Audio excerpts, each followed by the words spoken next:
For most human beings, between 24 and 30 is the time when you really shape your life. Life is going tick-tock. In some way, you have to make yourself more exciting than the video game.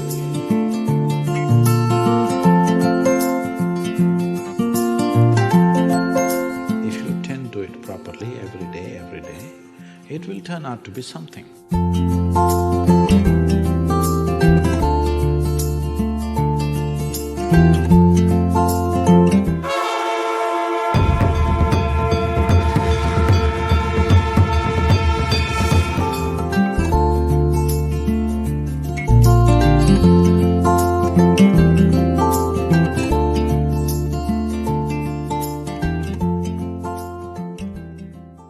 So,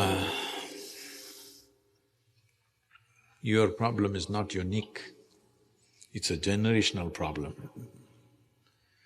I don't know to what extent these numbers are right, but I don't think they're very far from truth.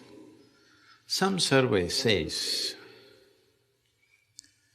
young men aged between 24 and 30 spend a minimum of 5.5 hours on the video games in United States of America.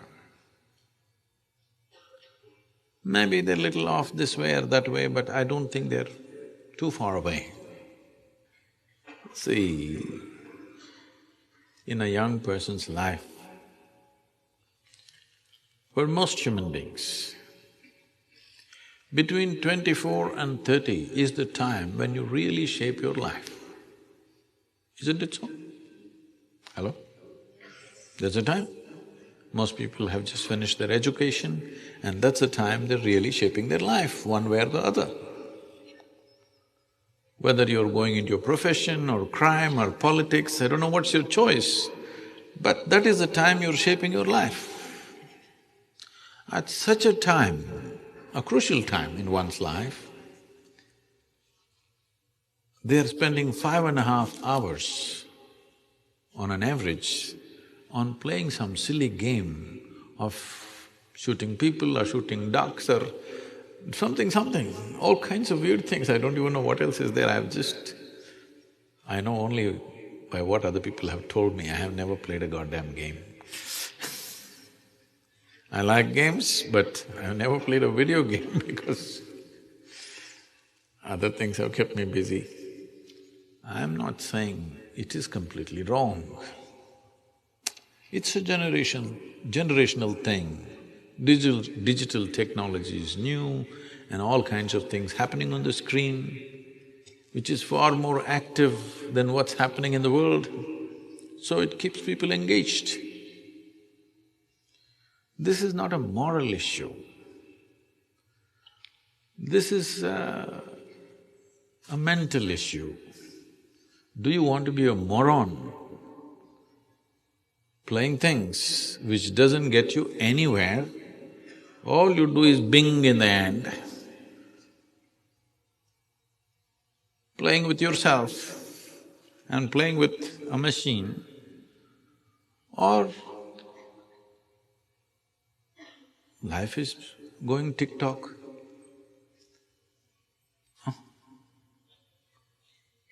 Life is going tick-tock. 24 to 30 years of age is the time when you have to decide which way you're going to fall in this life, isn't it, in many ways? For me, at 25, significant things happened So this is not about making something wrong, that's not the point.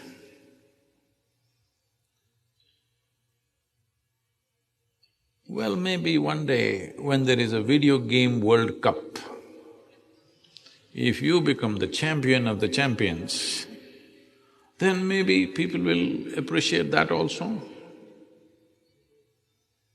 But I must tell you this, I know a family, they had 2 sons.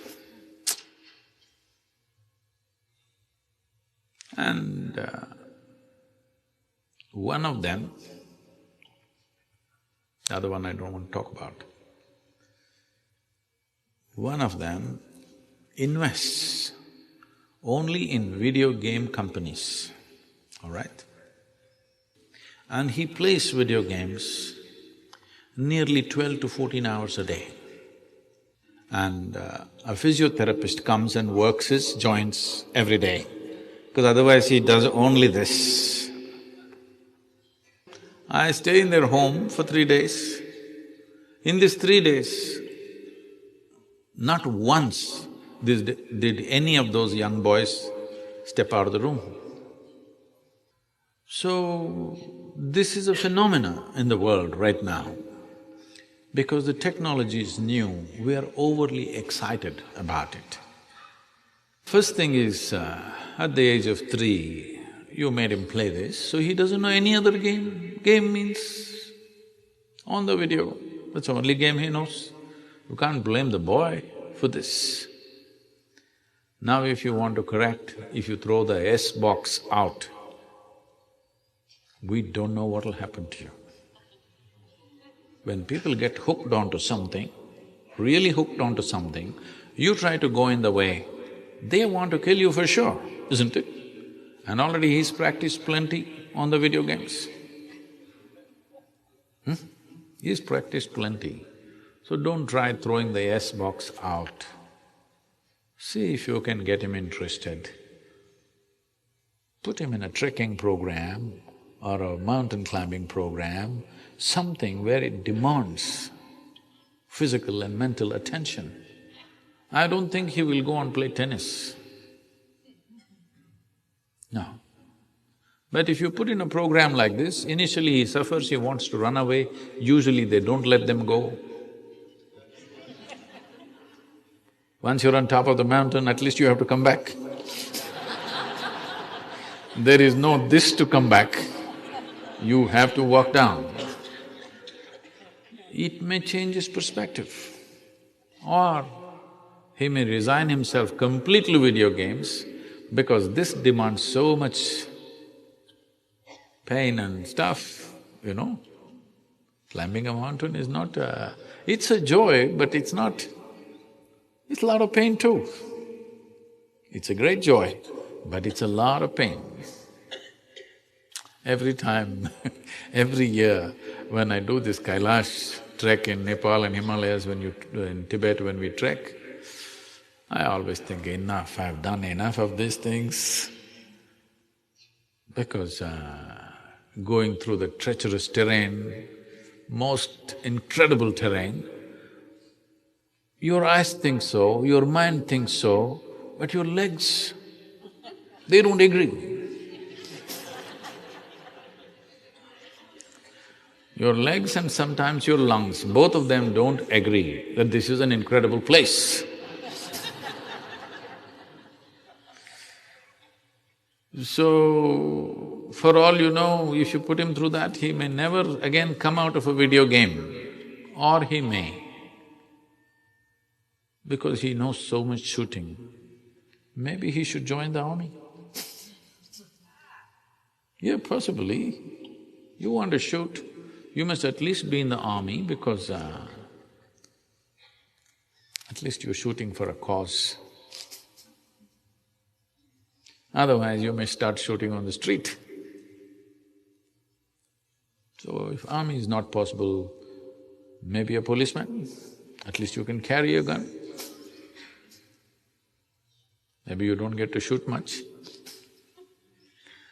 I'm not trying to joke about this, but this is a painful reality that this generation of people are going through.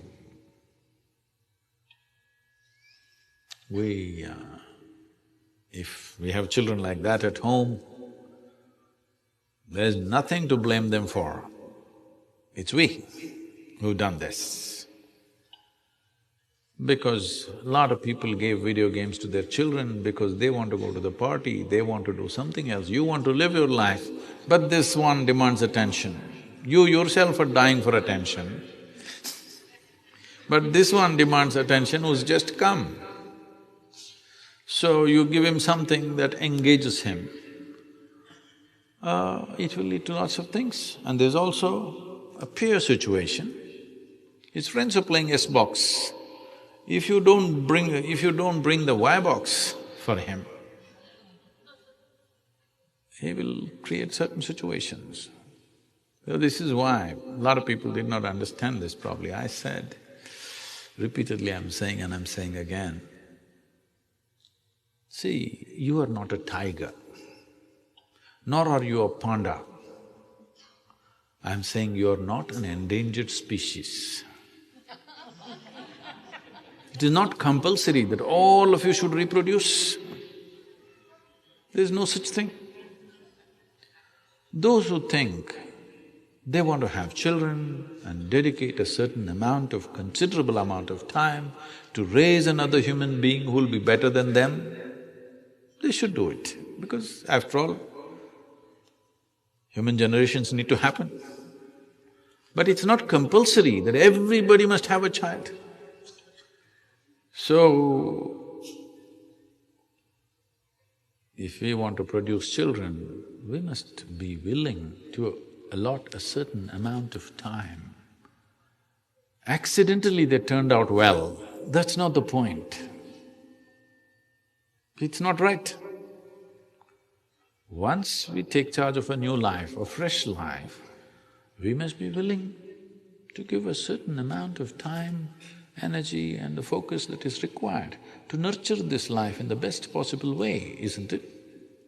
So one thing, if you want to wean your child off these kind of things, whether it's video games or television or something, in some way you have to make yourself more exciting than the video game, than the television, than something else. You have to make yourself that kind of a person, they want to be with you.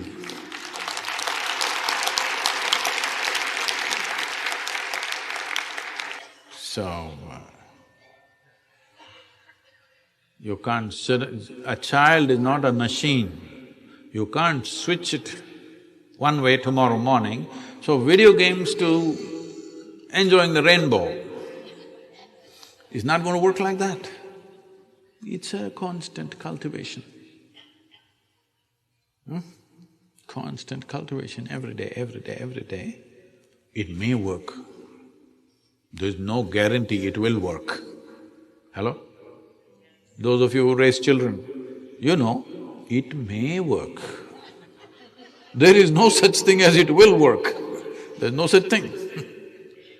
If you pay enough attention, it will yield good results. Otherwise, we don't know, because you're not the only one paying attention to them. There are so many others who are also paying attention, and they may be more impressive than you. Yes? Somebody on the street corner may be far more impressive than you and they may influence them much more than you. Yes? So… Oh, Sadhguru, I just asked you about the video games. Now you tell me I made the mistake of bearing a child. I'm not saying that. All I'm saying is, this is the consequence of handling a living being, including yourself. If you tend to it properly every day, it will turn out to be something. If you think once in 12 years you can attend to it, then it's only by accident. When something turns out well or bad, by accident, you will remain in extreme anxiety, even if it turns out well, because it's by accident. You must understand it's not about fixing your child's life, it's about fixing this life. If this is fixed, this will create the right ambience where the child grows up. It is substantially proved that in the making of life, for most human beings, over 80% of their life is determined by what they're exposed to rather than the genetics. So, you have the 20% already in your hands, genetics. Another 80% is there. Of course, children go to school, of course they play on the street, but you must keep your percentage over 50% at least, isn't it? Because you have the advantage of 20% genetics, and till they're 12, 15, at least you have some control over their life. So your share of influence must be at least 60–70%, isn't it so? But if that has to happen, you have to do something about yourself that they cannot help looking up to you, not in fear. If they look up to you in fear, aversion will come. Once they find their feet, they will teach you another lesson. Not in fear, but they look up to you because they think you're fantastic. So you have to do some circus to prove that you're fantastic. That they start looking up to you in such a way that they will allow you to influence them.